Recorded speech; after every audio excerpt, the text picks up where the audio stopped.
तीन बहनों की लालची भाभी। करिश्मा, रेशमा और मनीषा तीन बहनें हैं।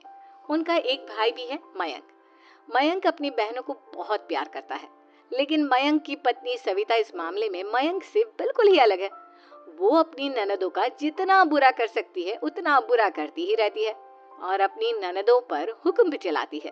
करिश्मा, करिश्मा, तुमने अभी तक नाश्ता नहीं बनाया? तुम्हारे भैया को ऑफिस जाने में देर हो रही है। हाँ भाभी, बस अभी बनाती हूँ। करिश्मा, तुम ये ढीलापन छोड़ दो। कल को पराये घर जाना है। वहाँ अगर तुम इस तरह से काम करोगी तो लोग क्या कहेंगे कि माँ ने और भाभी ने कुछ सिखाया नहीं। और तुम्हारी दोनों बहनें कहाँ हैं?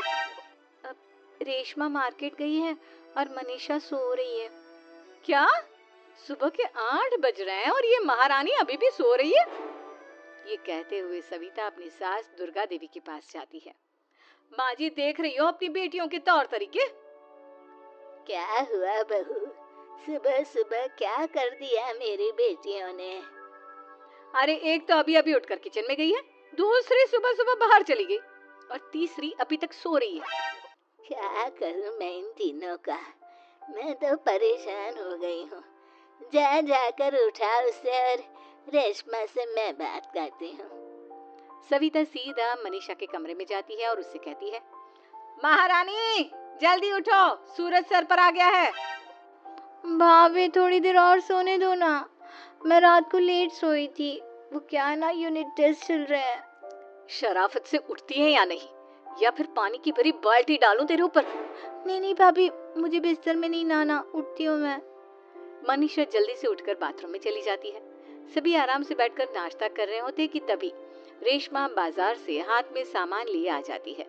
रेशमा को देखते ही सविता उस पर बरस पड़ती है। लो, आ गई महारानी।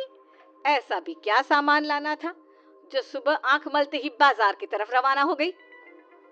भाभी, कल आप ही तो चीख रही थी कि घर का सारा सामान मुझे ही लाना पड़ता है, घर में किसी को भी किसी काम से कोई लेना देना नहीं है। अब मैं बाजार जाकर सामान ले आई तो आपको इस बात से भी तकलीफ हो रही है? देख रही हो माँ जी, अपनी बेटी की जुबान कैंची से भी तेज चलती है। और मयंक, आप तो कुछ कहेंगे नहीं अपनी लाडली बहन को? रेशमा, अपनी भाभी से ऐसे बात नहीं करते। चलो माफी मांगो। भैया, मैं क्यों माफी मांगू? आप भाभी से बोलिए ना कि हम पर कम हुक्म चलाया करे। हम इस घर की बेटियां हैं और आपकी पत्नी की ननद है, नौकरानी नहीं। लो कर लो बात। इनकी भलाई के लिए कुछ भी बोलो तो इन्हें बुरा लग जाता है। इस घर में यही इज्जत है मेरी। देख लो माँ जी, आपकी बेटी किस लहजे में मुझसे बात कर रही है। सविता वहां से चली जाती है। मयंक को बहुत गुस्सा आता है, वो भी वहां से चला जाता है। फिर करिश्मा रेशमा को समझाती है, रेशमा, तुम्हें भाभी से माफी मांग लेनी चाहिए थी ना। लेकिन दीदी, मैंने कुछ किया ही नहीं तो मैं माफी क्यों मांगू? हाँ रेशमा दीदी जैसे ही घर में आई, भाभी ही उन पर चिल्ला रही थी। हाँ, मैं मानती हूँ कि गलती भाभी की थी। मैं तो इसलिए बोल रही हूँ कि भाभी ने माँ को तो पूरी तरह अपने वश में कर लिया है। वो हमारी बात सुनती ही नहीं।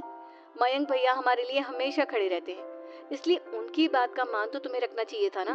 कोई फायदा नहीं दीदी, कुछ दिनों की बात और है, भाभी उन्हें भी हमारे खिलाफ भड़का देंगी। फिर वो भी माँ की तरह हमारी किसी बात का विश्वास नहीं करेंगे। इसी तरह सविता अपनी तीनों ननदों को किसी न किसी बात पर परेशान करती रहती थी। एक दिन मयंक अपनी तीनों बहनों के लिए गिफ्ट लाया।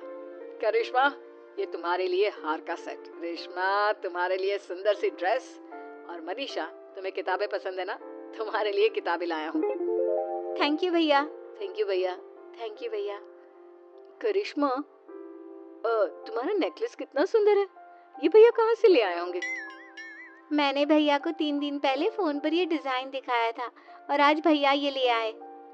सविता तो अपनी ननदों के गिफ्ट्स देखकर जल गई और करिश्मा का नेकलेस तो उसे भी बहुत पसंद आया था। अपनी बहनों के लिए कितना अच्छा नेकलेस लेकर आए हैं, मुझे कभी कोई गिफ्ट नहीं दिया।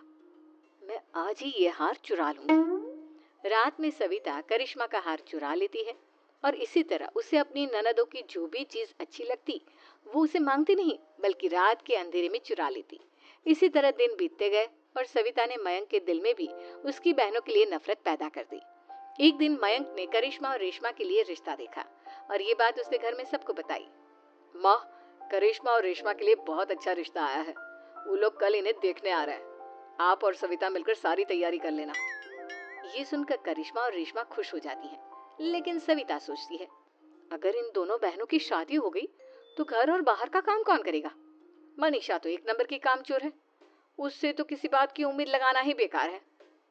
मुझे इस शादी को रोकना होगा। अगले दिन सभी लड़के वालों के स्वागत की तैयारी करने में लगे होते हैं। तभी मयंक अपनी बहनों से आकर कहता है, तैयार हो गई तुम दोनों? देखो दोनों लड़के बहुत अच्छे हैं, मैं कोई कसर नहीं छोड़ना चाहता, इसलिए तुम उनके सामने अच्छे से बिहेव करना और अपनी भाभी से लड़ने मत लग जाना। करिश्मा, तुम वो नेकलेस पहन लो ना जो मैं तुम्हारे लिए लाया था। भैया मैं बहुत देर से वो नेकलेस ढूंढ रही हूँ, लेकिन मुझे मिल ही नहीं रहा। क्या तुमने नेकलेस खो दिया? तुम्हें पता भी है वो कितना महंगा था? तुम कोई काम ढंग से नहीं कर सकती। मयंक गुस्से में वहां से चला जाता है। थोड़ी देर बाद लड़के वाले भी आ जाते हैं। वो दोनों बहनों को पसंद कर लेते हैं और रिश्ता पक्का हो जाता है।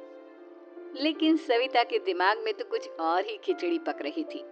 वो पंडित जी के पास करिश्मा की कुंडली लेकर जाती है और उन्हें पैसे देकर करिश्मा की कुंडली बदलवा देती है।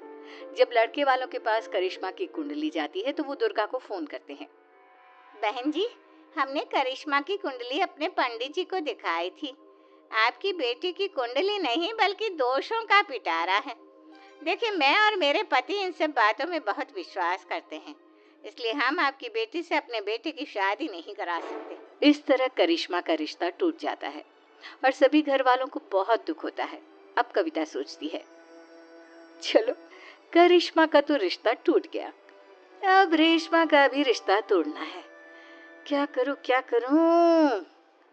अब सविता आवाज बदलकर किसी अननोन नंबर से रेशमा के होने वाले ससुराल में फोन करती है। हेलो, मैं कौन हूँ कौन नहीं ये आपके लिए जानना जरूरी नहीं।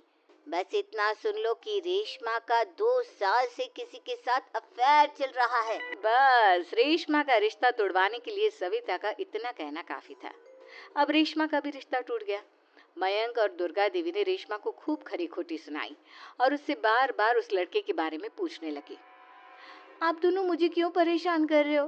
अरे कोई लड़का होगा मेरी लाइफ में तो मैं बताऊंगी ना, जब कोई है ही नहीं तो कहाँ से लाऊं मैं कोई लड़का? तो तेरे होने वाले ससुराल वालों को फोन किसने किया था? माँ मैं नहीं जानती किसने फोन किया था, मैं सच कह रही हूँ। मैं तो पहले ही कह रही थी इसकी लगाम खींच कर रखो, लेकिन मेरी सुनता ही कौन है। आप चुप रहिए भाभी, ये सब आपका ही किया धरा है। अब तीनों बहनों को विश्वास हो जाता है कि ये सब उनकी भाभी ही कर रही है। तीनों बहनें अपनी भाभी को सबक सिखाने के लिए एक वकील कर लेती है और घर में हिस्सा मांगना। देखो भैया, माँ बाप की जायदाद में जितना बेटों का हक होता है उतना ही बेटियों का, इसलिए इस घर के 4 हिस्से होंगे और हमें अपना हिस्सा चाहिए। मैंने तुम्हारे लिए क्या क्या नहीं किया और तुम इस घर में हिस्सा मांग रही हो?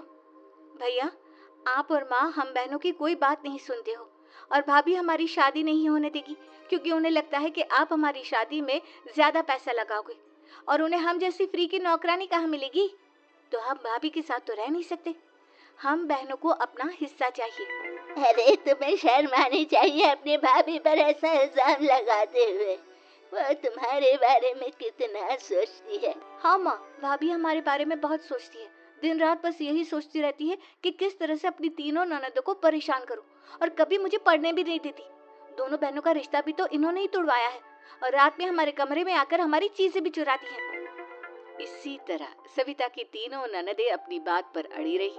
अब कोर्ट में तारीख भी शुरू हो गई। जब सविता को लगा कि उसकी तीनों ननद इतनी आसानी से नहीं मानने वाली, तो उसने अपने पति और सास को सारी सच्चाई बता दी और अपनी तीनों ननद से माफी मांगी।